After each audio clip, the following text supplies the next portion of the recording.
Hello. In this introduction to Stanley Glasser Aubade, I want to pay tribute both to Stanley and to his wife Liz. It was Liz who introduced me to this piece soon after she had decided to brush up on her clarinet technique and have a few lessons with me. And one day she turned up with several pieces of Stanley's music, including Aubade, and I immediately set about learning it, fell in love with it, and had the good fortune to be able to play it to Liz and learn a lot about it. And after a while, because I've played for decades in care homes and day centres, often to people with Alzheimer's or other forms of dementia, and seen how music cuts through and just goes straight to the heart, I asked her if she thought Stanley would enjoy it if I went to play the piece for him, because by this stage Stanley was himself in a care home with Alzheimer's disease. So she set it up, and in 2014 I went up to the care home and the two of them sat on a sofa together and I played the piece. And at the end there was a little silence, and then Stanley said, "Well, my dear."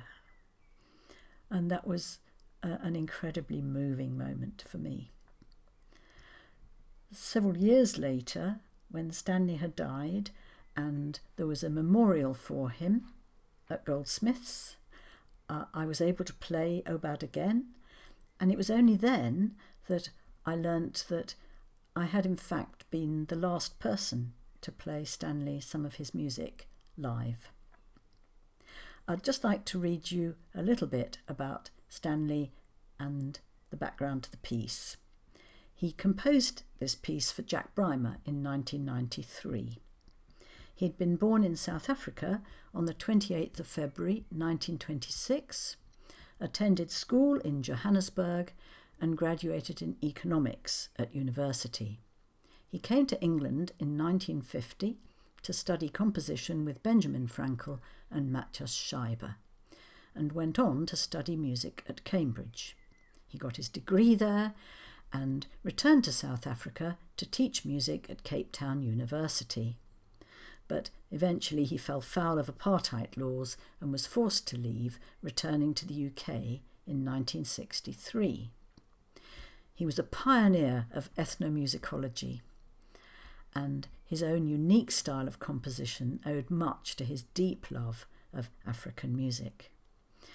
And in fact, he and Liz spent many days, weeks, I don't know, on the South African veldt, studying the native musics there. And Liz has sent me some wonderful photographs of the grass plains and some of the dwellings and some of the artwork.